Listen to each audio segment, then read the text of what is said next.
The Art Director's Debrief, The Three Musketeers, Number 6, The Cardinal's Hunt for the Queen's Diamonds. Hello, and welcome back to the Emotive Archive. We left our young hero, D'Artagnan, having successfully proven his cunning and been initiated into the Queen's secret service. He is now a player in the great game.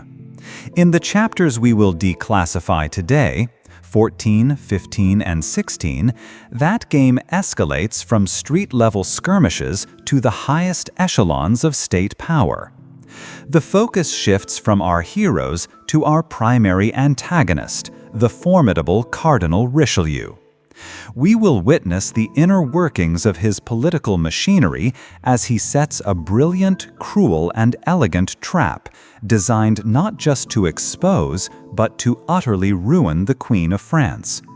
This is the anatomy of a conspiracy, a masterclass in how to weaponize a secret. The section begins with D'Artagnan once again encountering his nemesis, the man from Meun, whom we know to be the Comte de Rochefort, the Cardinal's top field agent. D'Artagnan's immediate hot-headed reaction to abandon his post and chase his personal enemy is a critical character moment. It reminds us that despite his newfound role as a spy, he is still a young, impulsive Gascon, driven by pride and a desire for personal vengeance. This flaw, this impulsiveness, is a liability that the Cardinal's network can and will exploit. While he is on this wild goose chase, he misses his crucial rendezvous with Constance Bonacuse, a failure that underscores the conflict between personal vendettas and professional duty, a classic theme in espionage fiction. The true theater of operations now shifts to the corridors of the Louvre. Chapter 15 is a masterclass in political manipulation, showcasing the genius of Cardinal Richelieu. He is the ultimate spy master, a man who understands that the most effective way to control a kingdom is to control its king. His conversation with Louis XIII is a study in subtle psychological warfare. He does not command, he suggests. He knows the king is weak, vain, and easily bored, so he appeals to these weaknesses. He proposes a grand ball, a fête, knowing the king will be delighted by the prospect of a lavish party, a distraction from the tedious business of governing. This is the bait. Once the king has eagerly taken the bait, the cardinal springs the trap. He commonly suggests that the queen, to display her full magnificence, should wear the 12 diamond studs the king had recently given her. The cardinal, through his own vast intelligence network, already knows or strongly suspects that the queen has given these very diamonds to her lover, the Duke of Buckingham. This is not a friendly suggestion. It is a perfectly crafted accusation disguised as a compliment.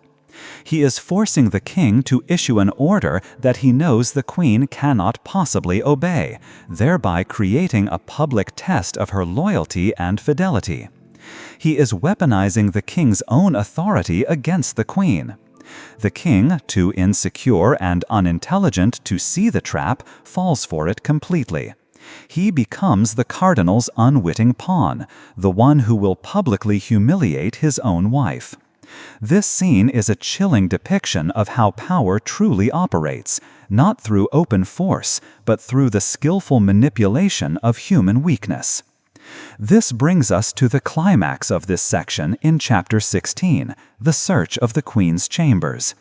This is one of the most tense and claustrophobic scenes in the novel. The Keeper of the Seals, Monsieur Séguier, another of the Cardinal's loyalists, arrives with a royal warrant to search the Queen's private apartments for treasonous correspondence with Spain. The official reason is a lie, a pretext. The true target, as the Queen knows with dawning horror, is the casket containing her jewelry, or rather, the empty space where the diamond studs should be. This act is a profound violation. It is the state, controlled by the cardinal, invading the most private space of the queen. Her bedchamber, a symbol of her personal sovereignty, is being ransacked by her political enemy. The queen's reaction is a portrait of terror mixed with royal defiance. She is cornered, her secret on the verge of being exposed. But even in her fear, she does not break. Her confrontation with Séguier is a silent battle of wills. When he reaches for the casket, she places her own hand upon it, a final desperate act of defiance. She understands that the moment he opens that box and finds the diamonds missing, her honor is lost, her reputation is ruined, and she is at the cardinal's mercy. Her threat to call the king and expose the cardinal's scheme for what it is, a personal vendetta, is a brilliant bluff, a last-ditch effort to turn their own political theater against them. It is her word against the cardinals, and she gambles that the king, in his weakness, will side with her rather than admit he was manipulated. The gamble pays off. Séguier, a bureaucrat and not a warrior, is intimidated and retreats. The queen has survived the immediate crisis, but the clock is now ticking. The cardinal has lost this battle, but he has confirmed his suspicions. And the king's command still stands. She must wear the 12 diamond studs at the ball in a few days' time. The trap has been temporarily avoided, but it has not been disarmed. The hunt for the queen's diamonds has now become a desperate race against time. Now that we have anatomized the events within these chapters, let us step back and analyze them through the broader lens of history and political theory. The power struggle between King Louis XIII and Cardinal Richelieu, as depicted by Dumas, is a brilliant fictionalization of a very real historical dynamic. Cardinal Richelieu of history was the true architect of the modern French state. His primary goal was to centralize power in the hands of the monarchy, or, more accurately, in the hands of the king's first minister, himself, by breaking the power of the feudal nobility and suppressing political dissent. Queen Anne of Austria, as a Spanish Habsburg, was seen by Richelieu as a potential threat, a symbol of foreign influence at the heart of the court. His constant surveillance of her was not just personal animosity, it was a matter of state policy. Dumas takes this historical reality and transforms it into the engine of a thrilling spy story. The conflict over the diamond studs becomes a microcosm for the larger battle for control of France. Let us analyze the scene in the Queen's chamber as a work of art. It is a masterpiece of psychological tension. From an artistic perspective, the Queen's private room is her sanctuary, a space of feminine intimacy and vulnerability. The intrusion of Séguier and his men, the men of the robe, is a violation of this sacred space. It is a symbolic representation of the cold, bureaucratic, and masculine power of the state invading the personal, emotional world of the Queen. The casket containing the jewels is the central object, the MacGuffin of the scene. It represents her secret, her heart, her honor.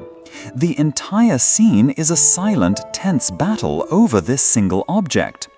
The Queen's defiance, her placing her hand on the box, is a powerful gesture. She is physically defending her own sovereignty. This scene is reminiscent of historical paintings of female martyrs or saints defending their faith against powerful men. But here, the faith being defended is a secular one, the right to a private life and personal honor. This brings us to a crucial distinction Dumas makes in the chapter title, Men of the Robe and Men of the Sword. The men of the sword are our heroes, D'Artagnan and the Musketeers. They operate through direct action, through courage and honor. Their power is personal and physical. The men of the robe, the cardinal, his agents, and bureaucrats like Séguier, represent a different, more modern form of power.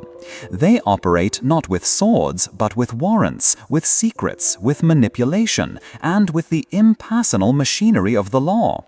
They are the agents of the burgeoning bureaucratic state. Dumas, a 19th century romantic, clearly favors the swashbuckling individualism of the men of the sword. But he also recognizes the terrifying efficiency of the cardinal system. The hunt for the diamonds is a war fought between these two philosophies. Will the personal courage and loyalty of a few good men be enough to defeat the vast impersonal network of a master manipulator? This conflict is a timeless theme in spy fiction. We see it in the Cold War thrillers of John le Carré, where the individual, morally complex agent like George Smiley must navigate the treacherous and often immoral bureaucracy of his own intelligence agency.